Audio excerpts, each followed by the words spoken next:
बहुत ही निंदनीय कार्य था कि पहले सदन की शुरुआत में ही भारतीय जनता पार्टी की सरकार में दबाव में हमारे विधानसभा अध्यक्ष ने तानाशाही पूर्ण कार्रवाई की।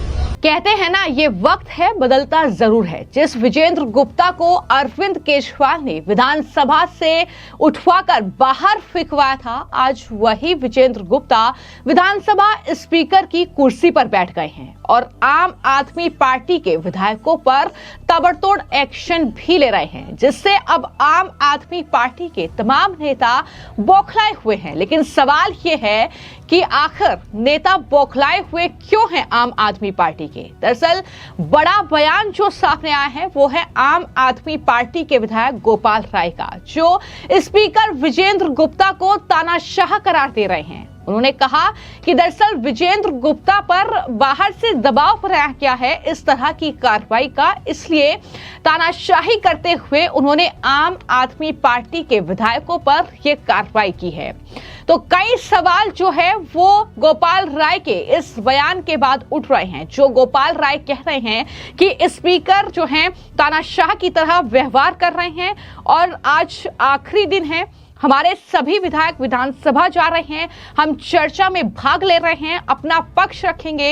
ये तमाम बातें गोपाल राय की तरफ से कही गई। लेकिन जो बड़ा बयान गोपाल राय ने दिया है, आम आदमी पार्टी के वो विधायक हैं, उन्होंने ये साफ तौर पर कहा कि विधानसभा के जो स्पीकर हैं उन्होंने दबाव में तानाशाही पूर्ण कार्रवाई आम आदमी पार्टी के विधायकों पर की, उन्हें निलंबित कर दिया गया। बहुत ही निंदनीय कार्य था कि पहले सदन की शुरुआत में ही भारतीय जनता पार्टी की सरकार में दबाव में हमारे विधानसभा अध्यक्ष ने तानाशाही पूर्ण कार्रवाई की। आज आखिरी दिन है, सदन में हमारे सभी विधायक जा रहे हैं और सदन के अंदर हम सभी चर्चा में हिस्सेदारी करेंगे और अपना पक्ष रखेंगे। लेकिन यहाँ पर अब तमाम सोशल मीडिया यूजर से लेकर जो बीजेपी के नेता हैं वो ये याद दिला रहे हैं कि आखिर आम आदमी पार्टी जब दिल्ली में सत्ता में थी तब स्पीकर विजेंद्र गुप्ता विधायक थे बीजेपी के, और उनके साथ किस तरीके का व्यवहार जो है वो अरविंद केजरीवाल की सरकार में विधानसभा में किया गया था। जब वो चर्चा करना चाह रहे थे एक मामले पर तो उन्हें स्पीकर ने दरअसल परमिशन दी और विधानसभा से बाहर मार्शल से फेंकवा दिया गया था।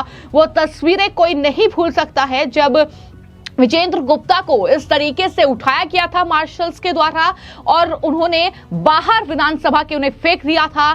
तो ऐसे में क्या तब ये लोकतंत्र आम आदमी पार्टी को याद नहीं आया था? क्या तब आम आदमी पार्टी को नहीं लगा था कि वो किस तरीके की तानाशाही विजेंद्र गुप्ता के साथ कर रहे हैं? आखिर तब नहीं लगा था क्या जब अरविंद केजरीवाल ये कह रहे थे कि हम बीजेपी के विधायकों के लिए बाहर एक परमानेंट टेंट बना देते हैं और वहां पर ये बीजेपी के विधायक धरना प्रदर्शन करते रहेंगे? तो कई सवाल हैं और यही वजह है कि सवाल लगातार उठ रहा है कि अरविंद केजरीवाल जब इस तरीके का व्यवहार विजेंद्र गुप्ता या बीजेपी के तमाम विधायकों के साथ जब उनकी सरकार थी तब कर रहे थे, क्या तब उन्हें यह मालूम नहीं था कि समय बदलता जरूर है? आज अगर वो सत्ता पे हैं तो कल किसी और की सत्ता भी आ सकती है, कल बीजेपी भी सरकार बना सकती है। लेकिन ये घमंड था जो इस चुनाव ने अरविंद केजरीवाल का चकनाचूर किया है और उसके बाद ये तस्वीर निकलकर सामने आई है। आज आम आदमी पार्टी के विधायक विजेंद्र गुप्ता पर तमाम तरह के आरोप लगा रहे हैं।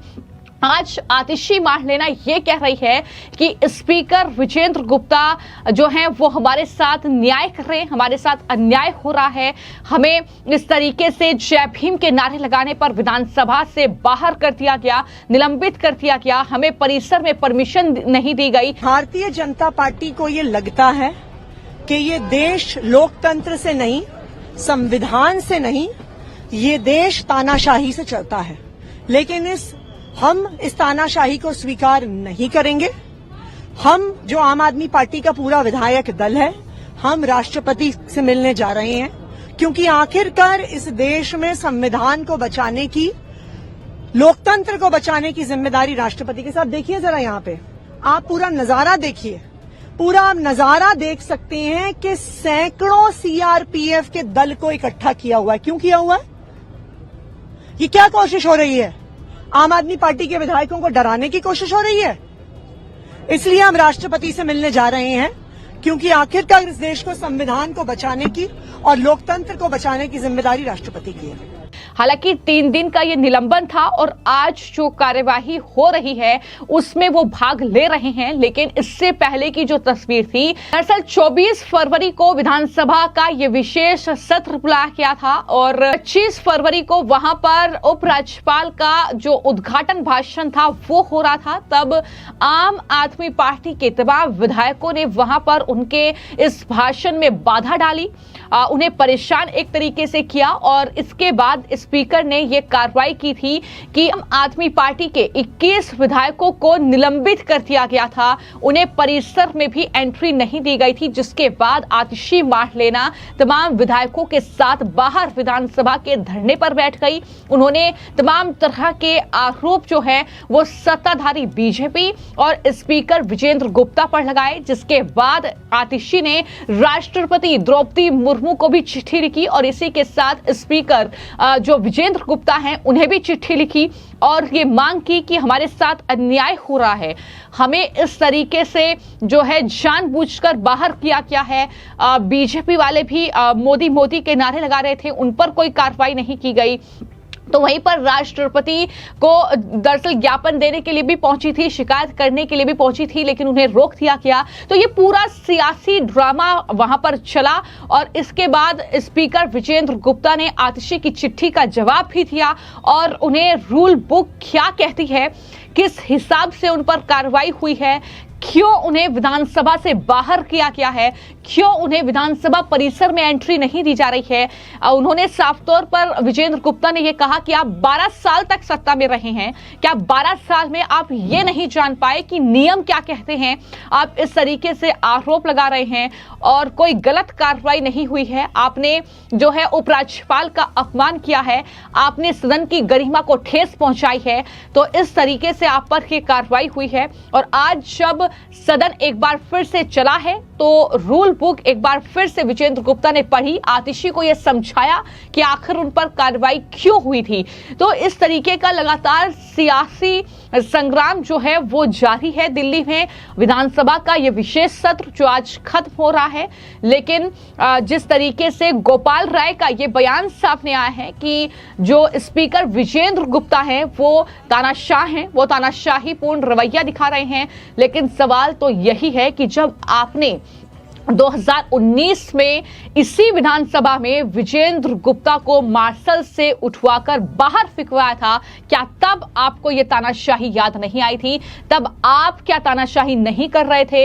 ये सवाल लगातार सोशल मीडिया पर पूछे जा रहे हैं। सवाल यह भी पूछा जा रहा है कि अरविंद केजरीवाल जो आज अंडरग्राउंड हो चुके हैं हारने के बाद, वो जब ये कह रहे थे कि बीजेपी वालों के लिए हम टेंट गड़वा देते हैं, वहां पर वो धरना प्रदर्शन करते रहेंगे, क्या तब तानाशाही आपको याद नहीं आई थी? क्या तब आपको नहीं लगा था कि ये हम गलत कर रहे हैं? आज अगर वही आपके साथ हो रहा है तो आपको गलत लग रहा है, आपके जो है ठेस पहुंच रही है आपको। तो ये कई सवाल हैं जो लगातार उठ रहे हैं और अब ये गोपाल राय का बयान जो ये साफ तौर पर दिखाता है कि किस तरीके से आम आदमी पार्टी बौखलाई हुई है, किस तरीके से जो है आज उन्हें ये तानाशाही नजर आ रही है।